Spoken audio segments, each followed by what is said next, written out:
Ini salah satu aspek beliau yang juga berjuang di jalan Tuhan, menuntut kemandirian gereja Batak dari Zending, Jerman, dan kemudian beliau menjadi pelayan Jemaat Huria Kristen Batak. Ini rangkaian perjuangan beliau yang bersifat keagamaan.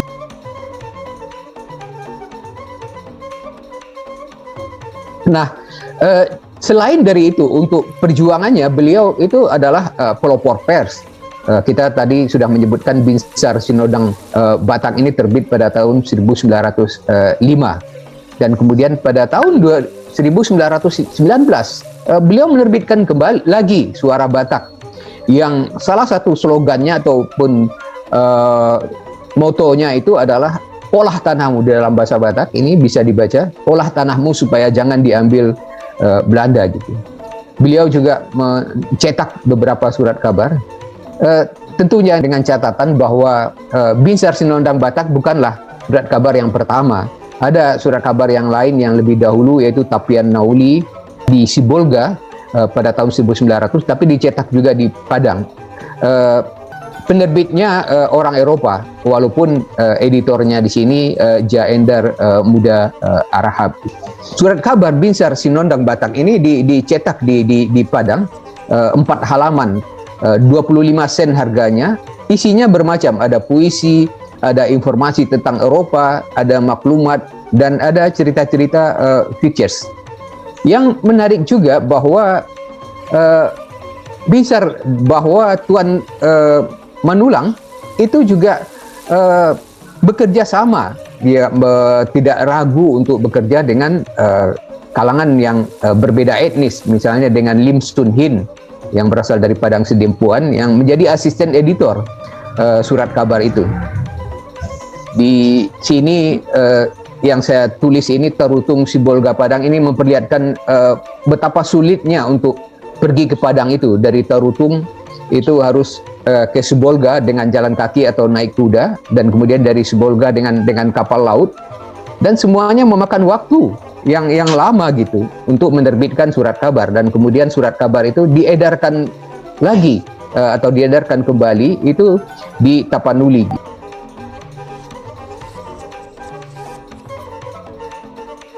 Nah,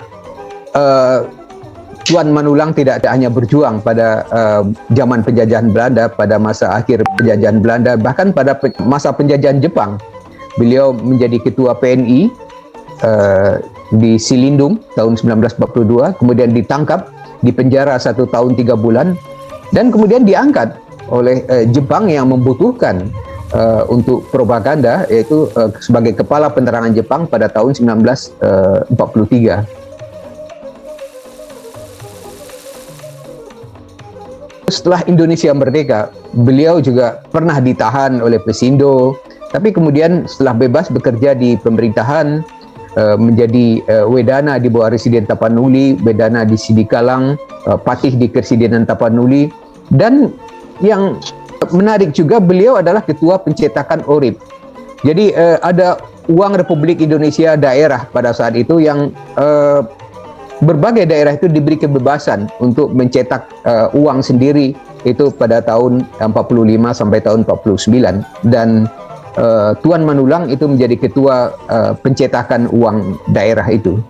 Beliau menjadi anggota DPR sementara Sumatera Utara, kemudian ditangkap oleh Nika. Pada tahun 68 beliau memperoleh gelar Perintis Kemerdekaan, dan beliau meninggal pada tahun 1979.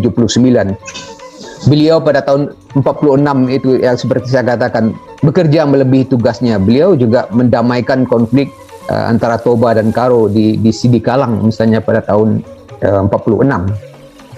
Jadi dari buku yang ditulis dengan sangat bagus ini oleh 2 orang dosen senior di Medan, saya bisa menyimpulkan bahwa Tuan Manulang ini sudah mengorbankan jiwa raganya ini untuk meraih kemerdekaan, mempertahankan dan mengisi kemerdekaan.